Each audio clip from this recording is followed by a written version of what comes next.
remember the cold sting of rejection too well. In school, I was always the last picked for group projects. No one wanted me, no one trusted me.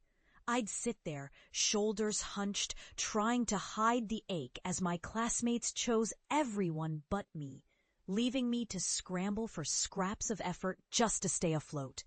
My ideas were dismissed, my voice drowned out. I felt invisible, destined to be on the sidelines forever. But inside me, something refused to die. I promised myself that someday I'd prove them wrong. I'd turn that rejection into fuel. I poured every ounce of my energy into studying coding, into learning everything I could about technology. Night after night, I built my skills in the shadows, dreaming of a day I'd lead something meaningful, something that mattered. Years later, I found myself leading a small tech startup, fighting to stay afloat. The road was brutal. Long hours, sleepless nights. Setbacks that made me question everything. But I kept pushing, driven by that old wound of rejection.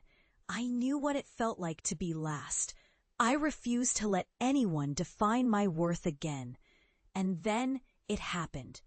Our team created a product, an app designed to connect underserved communities with vital resources.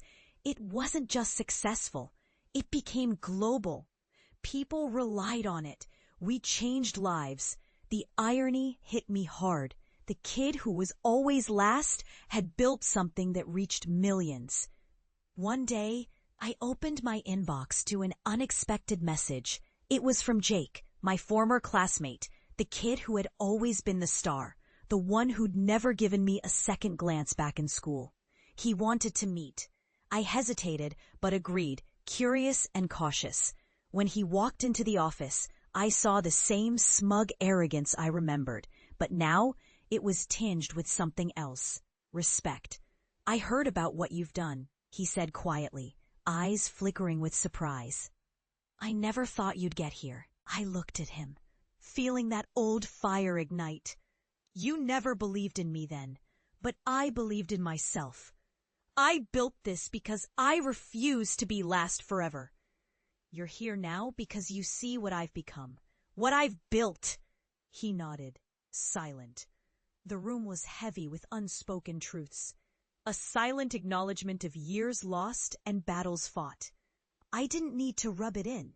I just needed to stand there, knowing I'd finally proven that rejection was just the beginning, my first step on a long road to victory.